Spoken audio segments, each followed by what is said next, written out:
Hello sun moon rising and Venus cancer, ये होगी आपकी नवंबर की रीडिंग, जिसमें मैं आपके लिए नवंबर की पास्ट प्रेजेंट फ्यूचर एनर्जीज़ को देखूंगी। तो चलिए शुरू करते हैं आपके चैलेंज से। आप अपने लाइफ के कोई से एस्पेक्ट में कामयाब होना चाहते हैं, आप कोई सिचुएशन को बैलेंस करना चाहते हैं और यही आपके लिए चैलेंजिंग रहेगा नवंबर में। जब हम क्लैरिफाई करेंगे तो देखेंगे किस बारे में है। रिसेंट पास्ट में आपकी तरफ कोई पुरानी ऑफ़र आ रही है या कोई ऐसा पर्सन आपके पास वापस आ रहा है आपको कुछ ऑफ़र करने, जो पहले आपको पास्ट में इग्नोर कर रहा हो, वो अब आके आपको कुछ ऑफ़र करेगा, पर ये ऑफ़र वही होगी पुरानी जो वो पहले भी कर चुका है। या तो रिसेंट पास्ट में आप बहुत बोर हो रहे हैं, आपको बिल्कुल भी उम्मीद नहीं है कि कोई सिचुएशन एंड हो पाएगी जो आप चाहते हैं कि कामयाब हों उस सिचुएशन को एंड करने में और न्यू स्टार्ट करने में। हम आगे देखेंगे ये किस बारे में है। प्रेजेंट मोमेंट में आप बहुत ही खुश हैं, आप सेटिस्फाइड हैं खुद से या अपने पर्सन से, पर यहाँ प्रेजेंट मोमेंट में आपका ब्रेकअप हो रहा है या तो फिर आप ऑलरेडी सेपरेशन में हैं अपने पर्सन के साथ जिनको आप बहुत पसंद करते हैं। 3 दिन 3 हफ्ते 3 महीने हुए होंगे। प्रेजेंट मोमेंट में इसी बात पर कोई बहस या लड़ाई झगड़ा हो सकता है। यहाँ नियर फ्यूचर में आप बहुत ही ज़्यादा डिप्रेस्ड हैं, आपका कोई सीक्रेट फेयर है, कोई फिक्र है जो ख़त्म नहीं होती है। तो चलिए आप क्लैरिफाई करते हैं। तो आपके अराउंड कोई टॉक्सिक पर्सन है जिनके साथ आप डीप कनेक्शन फील करते हैं, आप उनसे बात करना चाहते हैं, आपने उनके साथ रिलेशनशिप पर अपना बहुत ही ज़्यादा टाइम एंड एनर्जी स्पेंड की है, और अगर आप उन पर्सन के साथ सेपरेशन में हैं या आपकी बात वगैरह नहीं हो रही है तो आप इस मामले को सॉल्व करके इस सिचुएशन को ख़त्म करके कुछ न्यू स्टार्ट करना चाहते हैं। तो आप इस सिचुएशन को इस तरह बैलेंस करना चाहते हैं क्योंकि वो पर्सन या आप पुरानी बातों पर, पुरानी लड़ाई झगड़ों पर होल्ड ऑन किए हुए हैं। इस बारे में आप बहुत ज़्यादा सोच रहे हैं क्योंकि इस सिचुएशन में बिल्कुल भी बैलेंस नहीं है।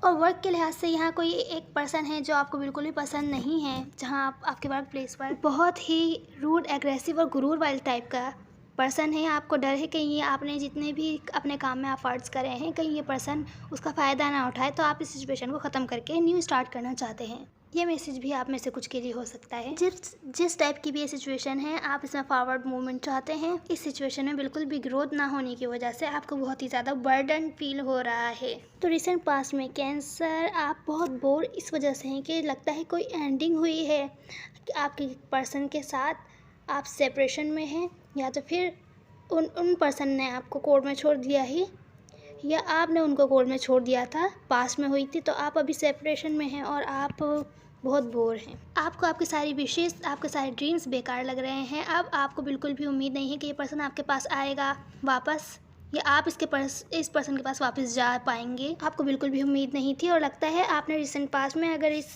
पर्सन को अपॉलॉजी ऑफ़र करी तो इस पर्सन ने आपको इग्नोर कर दिया, और अगर नहीं की तो आपको इतना यकीन था कि इस पर्सन को अगर आप रीच आउट करेंगे तो ये पर्सन आपको इग्नोर ही करेगा। तो ये था रिसेंट पास्ट। हो सकता है ये अक्टूबर में हो चुका हो या तो फिर नवंबर के स्टार्टिंग में होने वाला हो। साथ में रिसेंट पास्ट में आपकी मनी सिचुएशन भी ज़्यादा अच्छी नहीं रही है। अब नियर फ्यूचर देखते हैं। नियर फ्यूचर में यहाँ पर कोई बहुत खुश है, ये आप हो सकते हैं या आपके पर्सन हो सकते हैं। सिचुएशन रिवर्स भी हो सकती है। हो सकता है आप लोगों में से कुछ डाइवोर्सीज, सेपरेटेड हों, तो कोई एक पर्सन है वो बहुत ज़्यादा खुश है, अपनी पावर में खुद को फील कर रहा है। मुझे ऐसी फीलिंग्स आ रही हैं कि दूसरे पर्सन से सेपरेट होकर बहुत खुश है।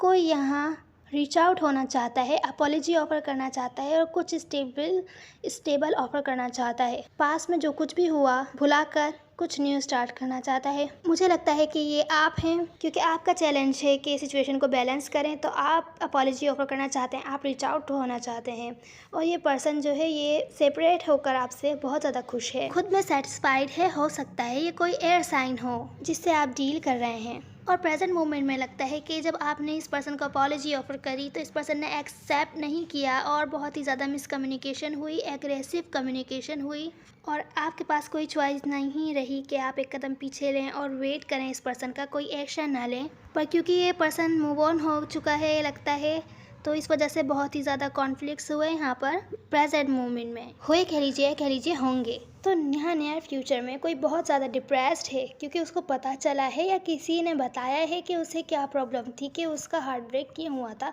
वो क्यों इमोशनली डिस्कनेक्ट हो गया था, या आपको पता चलेगा कहीं से कि क्यों ये पर्सन डिस्कनेक्ट हो गया था और इसका हार्ट ब्रेक क्यों हुआ था और ये अब इमोशनली कनेक्ट होना चाहता है आपके साथ। या हो सकता है कोई आपके पास बहुत ही फास्ट आए बताने के लिए, या आप किसी को ये बताएं कि आप बहुत बर्डन फील कर रहे हैं इस सिचुएशन से और आपका हार्ट ब्रेक क्यों हुआ था और आप इमोशनली डिस्कनेक्ट क्यों हो गए थे उस पर्सन से। आप उस पर्सन को हो सकता है बताने जाएं।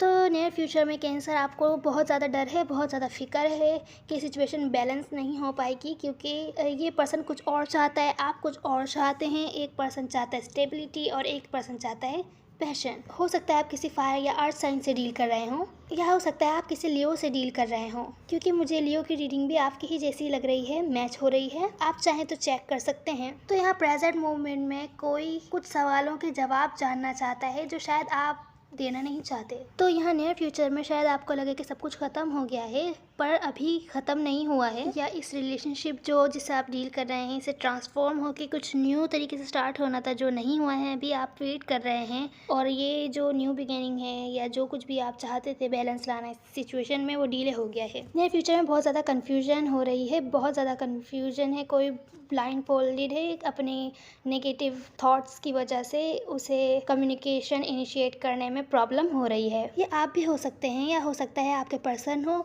पर यहाँ नियर फ्यूचर में पोटेंशियल है कि आप दोनों मिलकर इस रिलेशनशिप को बैलेंस करने की कोशिश करें। तो चलिए एडवाइस देख लेते हैं कैंसर। आपकी एडवाइस में है कि जैसा रियल सिचुएशन है उसको वैसा ही लें। अगर कोई आपको हर्ट करता है तो उसको ऐसा ही लें कि उसने आपको हर्ट किया है, ये नहीं कहें कि उसने इस वजह से मुझे हर्ट किया होगा। अगर आपको घर चेंज करने की कोई अपॉर्चुनिटी मिलती है तो उसको ज़रूर लीजिए, अच्छे चेंजेस आएंगे। आपको पता लगाना है कि क्या चीज़ है जो आपकी लाइफ को अफेक्ट करती है नेगेटिवली, क्या चीज़ है जो आपको हर्ट करती है, आपकी पर्सनैलिटी चेंज करती है, आपके अराउंड जो लाइफ है वो आपकी चेंज करती है।